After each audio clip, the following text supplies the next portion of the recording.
It's always a treat when we get to talk about Dragon Age the Veilguard. It really is. This game, people were looking forward to it. Well, probably. Dragon Age is a beloved series. People love it. And this game didn't help at all. The fact that after, what was it, 2 days, 3 days of it being out, there was 30,000 refunds. But in the end, it doesn't even matter. So Dragon Age the Veilguard director points to hate campaign over game flaws to explain abysmal failure. Game flaws? You mean the stuff that happens before the game comes out? So crappy gaming is due to a lot of reasons, none of which have anything to do with the gamers. It all starts with the company. So let's see. Terrible story. That's not the gamers. That's you. Terribly written characters. That's not the gamers. That's you. Tosh being an obvious self-insert, having nothing to do but whine about, oh, do you know what it's like not being able to be comfortable with who you are?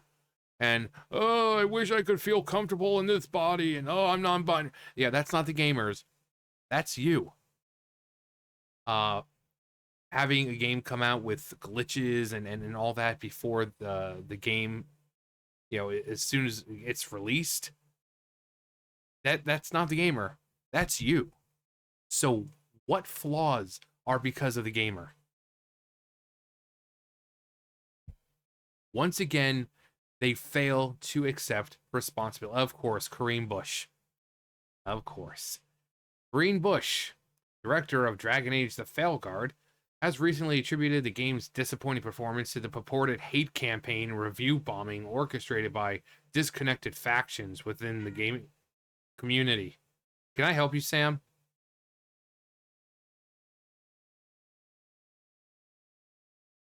So my co-host, Sam. Can I help you? Want to come over here? Let everyone come. You want to come over here and let everybody see your pretty face? Come on. Come on. I was about to call him Roxas. So used to saying Roxas. Roxas. Sam.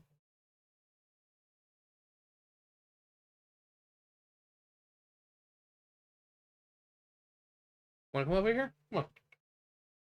Come see me. I would say come see Grandpa, but I'm not his grandpa. He's just my little buddy and has been for almost 10 years.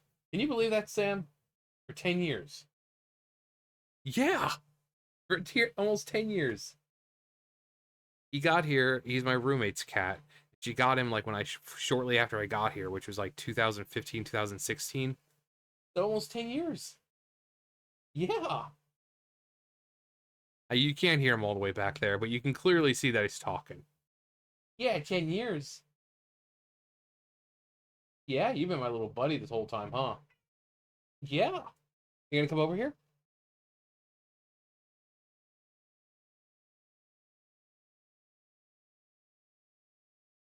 Here he is.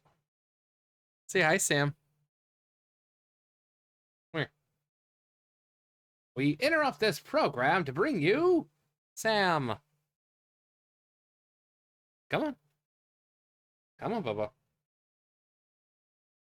Yeah, you're a good boy. Mwah. You're a very good boy. Mwah. I got the tail. Mwah. You got the tail. Yeah. What is it? Oh yeah, how you like that view? I've got a weapon. I'm not afraid to use it. Sam. Anyway. However, a closer examination reveals that the failure of the Veilguard stems not from external harassment, but from fundamental missteps in the game's design, and a departure from what made Dragon Age beloved by fans. You don't say. You don't say. Again, they want to blame the gamers for the stuff that happens before the game is released. We're not the ones writing the bad story. We're not the ones sacrificing character personalities for the sake of diversity, equity, and inclusion. We're not the ones releasing a glitchy game. Again, like I've said before, most games have some kind of testing or something. MMOs have PTRs and stuff like that, and you can have feedback. So how is it that players who aren't getting paid for it are better at catching glitches and bugs than an overly paid staff whose job it is to go in and check for bugs? Okay, this stuff is not the gamer's fault. It is the company's problem. It is their fault. And instead of just acknowledging that they're shells of what they used to be and that having an agenda is more important than writing a good game, instead of just taking the responsibility and accepting the L, no, instead we get blamed for it. Tosh being a terribly written character, nope, that's our fault. Despite that, none of us are working on her character, and nope, it's our fault. It's our fault.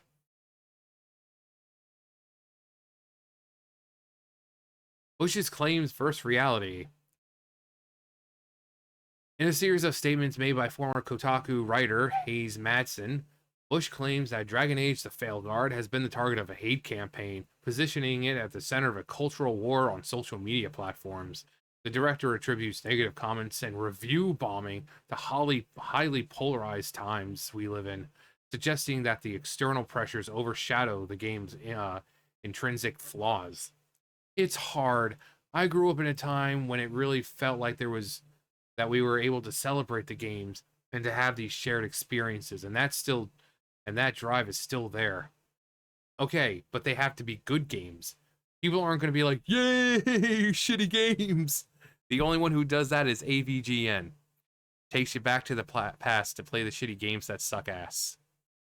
Okay, so, I mean, unless you're a person who does that, normal people don't want to pick up a crappy game, and then, they're certainly not going to be like, yay, no. If people are going to spend $70, $80, sometimes on deluxe editions, they're spending upwards like, what, $200? If they're going to spend that much money on a game, it better be the best quality product that you can produce. Because if it's not, that's going to piss a lot of people off.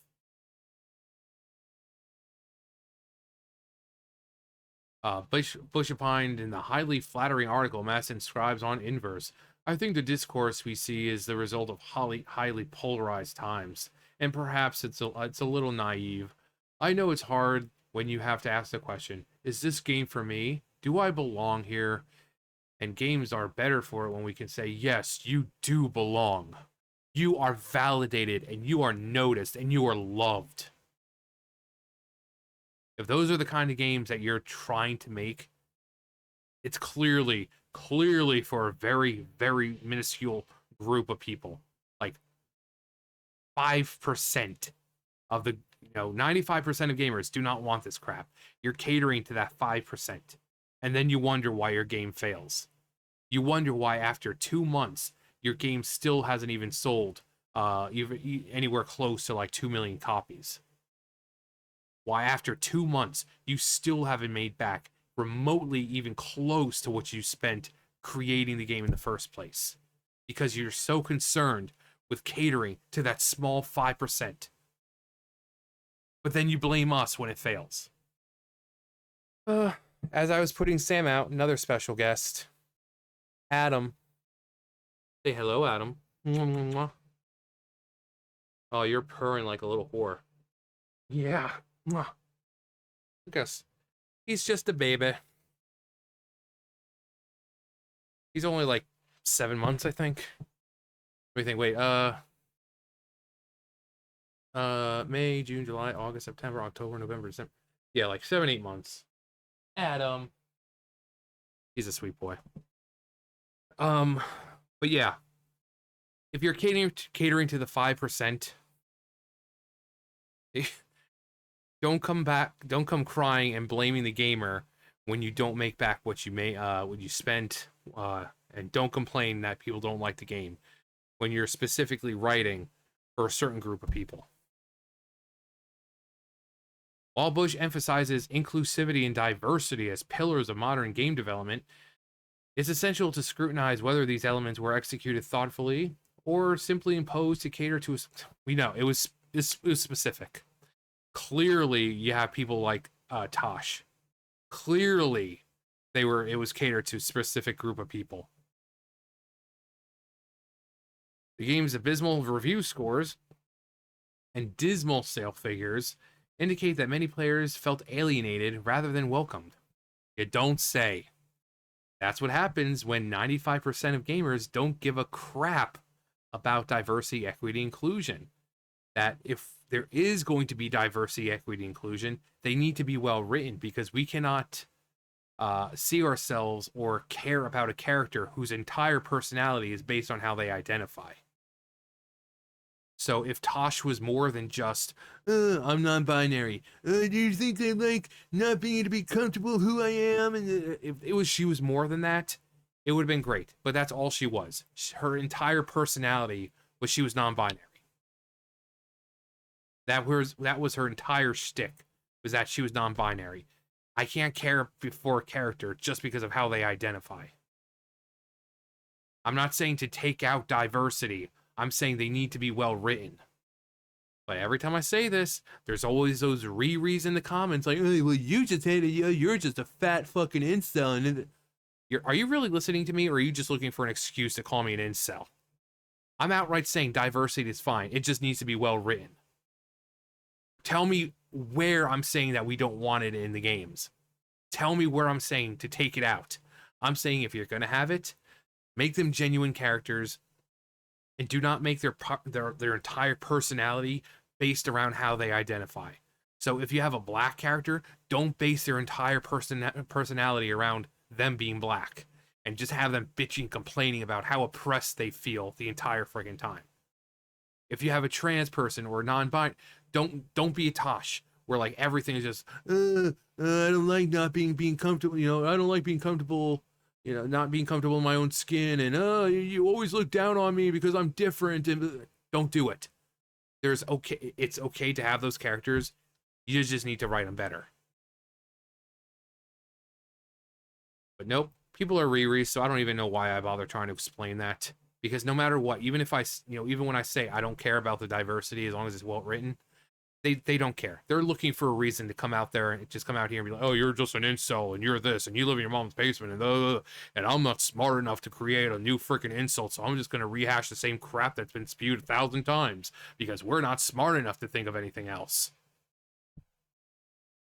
Divisive identity politics over substance.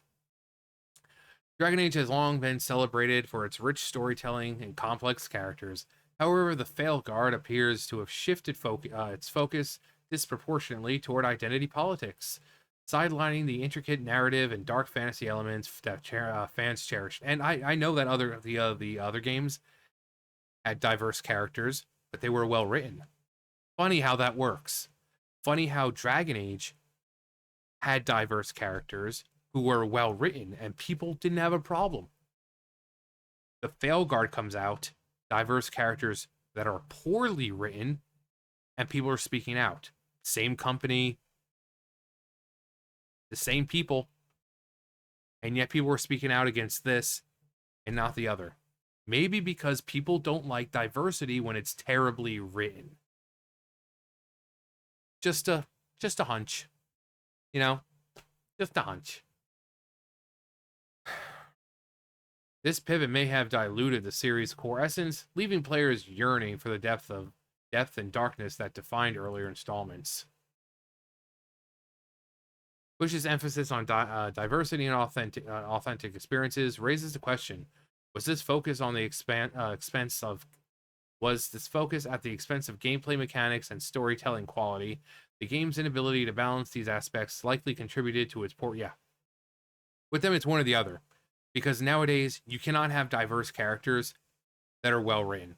Again, with them, it's if they're trans or black or whatever, that's their entire personality. They don't have a real personality. And if we speak out and say, hey, I need a reason to care about them, it's like, well, they're trans. They're non. It's okay, good for them. But if I'm going to be following this character for 100+ hours, I need a reason to care about them. Because as a person who doesn't care about how someone identifies, what are their goals? What are their likes? What are their dislikes? What are they hoping to achieve? What is it about them? I can't care because of I can't care for a character just because they're black. I can't care for a character just because they're trans. You need to give me more of a reason. If they're trans or black or what, great, great. But you can't create an entire character personality just from how they identify. You can't do it. Every character that's been done like that has always failed. At least nowadays. Back in the day, you could possibly have that, but nowadays the thinking, the depth of storytelling and character development, it doesn't go beyond, well, we got to have diversity, so they're going to be trans, and their entire personality is going to be based on that. Ignoring the franchise's legacy. One of the critical missteps of the Veilguard is its apparent disregard for established lore and player expectations of the Dragon Age universe. By moving away from the franchise's dark fantasy roots and eliminating crucial elements of player choice, the game alienated its loyal fanbase. Dragon Age's strength has always been its ability to offer meaningful decisions that impact the narrative, fostering a sense of agency and customization among players. Veilguard's departure from this formula undermined the very foundation that made the series successful. Review scores and sales speak louder than words. Yeah, words or numbers don't lie. And you can be one of those people like, oh, I don't know what you're talking about. I played the game and I thought it was great. Good for you. Doesn't make it a success. You want to know what does making a success? You want to know what does make a successful game? Making back everything they took to spend, what they spent to make it. So the Veilguard took about $350 to $400 million to make. It only made back about $100 million. Does that sound like a success? No. So while, yes, it might sound like big peepee numbers, think of it business-wise. Okay? And I have to say this all the time. Think of this. You're in a company, you're head of the company or in the company, and your company is spending $400 million to create a game. The game comes out, and after even just 2 months, you've only made $100 million. Not even close to what you took to create it. Does that sound like a success? So, when you make games, what's one of the primary focuses? Being able to make money. So, if you're making a game and it's costing $400 million to make, and after 2 months you still barely made $100 million, that's not a success. If you enjoy the game, great.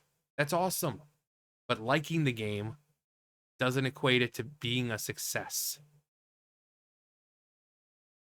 Whether individuals liked or hated the Veilguard is a subjective metric based on opinion. However, the objective reality, we can point to the surrounding Veilguard release in the sales numbers and review scores it garnered. These tangible metrics, again, numbers don't lie. Metrics of game success is review scores and sales numbers tell a compelling story. Veilguard has a 3.9 out of 10 score on the review site Metacritic, and according to supposed insiders who spoke with YouTuber Smash JT, the game failed to move 1.5 million units against its initial 10 million unit goal. Yeah, 10 million. Let's actually do that real fast, because I think it said it was like 400 million. So 10 million times $70. Actually, yeah, that seems about right. So about 400 for the game itself, and then a couple million, 100 million for like marketing and all that. Yeah, that seems about right. Because marketing, it's always like usually it's like between 1 to like 400 or 500 million. So yeah, that seems about right. So yeah. Does that look like it's a success? So if we're going by that number, the 700 million, and it only made 100 million, Does that sound like a success? Regardless of what you think, regardless of whether you thought it's a good game, business wise, does that look like a success? There you go. Just because you liked it doesn't make it a success. Numbers don't lie. People lie, numbers don't. Dragon Age: The Veilguard's abysmal ratings and disappointing sales figures are hard to dismiss as mere fallout from a hate campaign. Mere fallout from a hate campaign. These indicators suggest that the game failed to resonate with both critics and players alike, pointing to inherent issues in its design and execution. Bush's deflection, a curtain of bigotry. By attributing the game's shortcomings to a hate campaign, Bush may be Of course. Why would they ever take charge and take responsibility? You know, they could come out and say, you know what, you guys are right. We're sorry. You know, we shouldn't have come out and said, oh, hey, you know, you're a bunch of phobes and isms. You know, we're sorry for inserting this stuff when we know that's not what people wanted. You know, we're taking responsibility, and we promise you that we'll try better in the future. Even if they didn't mean it, but no, instead it's pew, pew, deflect. That's all these people do now. They can never, ever take responsibility for their failings. No, instead, the game that they put out, that had all these problems before it got into the player's hands, somehow it's the player's fault. Somehow it's our fault. Dragon Age failed miserably, yeah.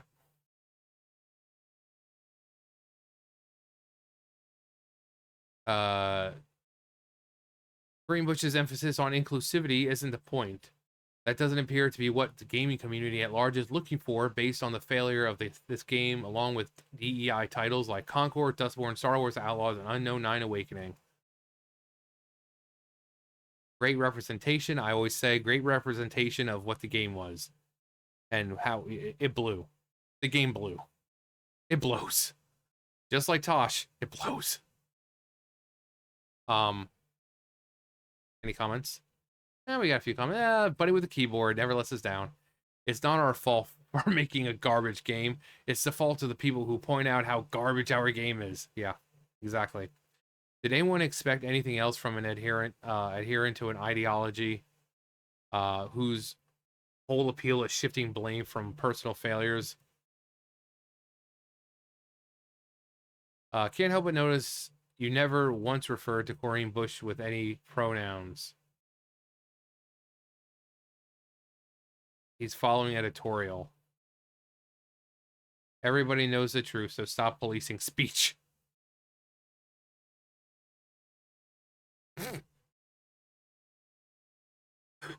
What? That's a Corinne Bush, aka Corrosive Bush, aka a man, can eat a log of Obama turd.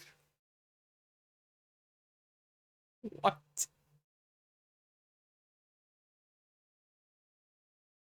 The irony of some of the most hateful and intolerant individuals having the audacity to lecture about hate campaigns. No, people just want to see what they're doing and aren't having any of it. Yeah. Yeah. The gamers are criticizing the game and how bad it looks. These people come out and start saying you're phobes, isms, far-right extremists, this and that. And then we start saying something, and they're like, oh my god, it's a hate campaign. You started it. We were just criticizing the game at first, and then you wanted to come out and tell all the people to go fuck themselves. And oh man, I wish I could go punch people, and oh, the game's not for you. If you don't like it, don't play it. And oh, bigotry and vitriol and blah blah blah. You're doing it to yourself. Okay, I'm so tired of these companies not wanting to take responsibility. But as I've said numerous times, as long as there's just one person who's these companies, they're not going to stop, because they're going to see one person that they can hide behind. They're like, oh well, clearly there's a demand for what we're doing, so all you haters can just, you know. So it's never going to stop, because they have no reason to take responsibility. So they're trying to say it's our fault for crap that happened while they were in charge of the game, of things that happened before it even came out. Writing a bad quality, writing a bad story, that's not our problem. That's yours.